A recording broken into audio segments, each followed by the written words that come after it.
di lembaga pendidikan dilakukan dalam format sesuai dengan kaidah akademis dan harus mendapatkan izin dari lembaga pendidikan.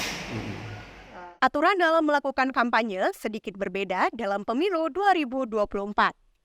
Pada pemilu kali ini, kampanye di tempat pendidikan mulai diperbolehkan setelah adanya putusan Mahkamah Konstitusi (MK) soal peserta pemilu berkampanye di fasilitas pemerintah dengan catatan. Menyikapi hal ini, Koordinator Divisi Penanganan Pelanggaran Penyelesaian Sengketa Bawaslu Kelungkung, Ida Ayu Arewidianti menjelaskan, kampanye di tempat pendidikan tetap harus mengikuti kaidah akademis. Kemudian harus mendapatkan izin dari lembaga pendidikan dan tidak menggunakan atribut partai politik saat kampanye. Keputusan MK yang menyampaikan bahwa kampanye bisa dilaksanakan di tempat pendidikan ya, yang itu ini Pak.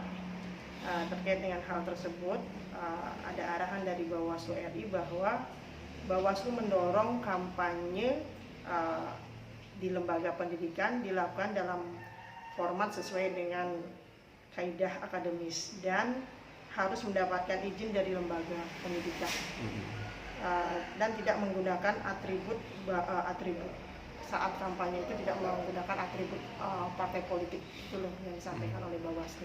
Di sana juga kita akan memberikan sebagai peserta pemilu yang kampanye akan memberikan pendidikan politik lah kepada pemilih pemula, terutama yang mereka sasar di lembaga pendidikan, terutama di tingkat sekolah menengah atas dan universitas. Di sana adalah pemilih-pemilih pemula yang milenial yang mereka akan berikan pendidikan politik. Itu yang disampaikan oleh peserta pemilu kepada kami. Pihaknya menekankan agar nantinya sebagai peserta politik pemilu bisa berkontribusi memberikan pendidikan politik kepada pemula, khususnya di tingkat SMA atau SMK maupun tingkat universitas.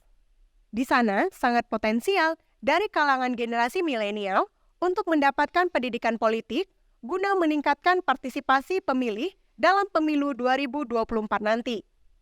Demikian juga untuk mereka yang hendak pindah memilih, pihaknya sudah berkoordinasi dengan KPU karena saat ini sudah dibuka posko di tingkat TPS di setiap desa. Berarti sudah ada sebanyak 59 posko sesuai dengan jumlah desa. Menyikapi hal ini, pihaknya juga sudah menyampaikan kepada jajaran, baik kepada Panwaskam maupun PKD, Panwaslu Kelurahan atau Desa, agar melakukan pengawasan di masing-masing wilayah terkait dengan DPTB. Bagiarte, Bali Pos. 9 desa, berarti di 59 desa itu ada posko. Ada poskonya.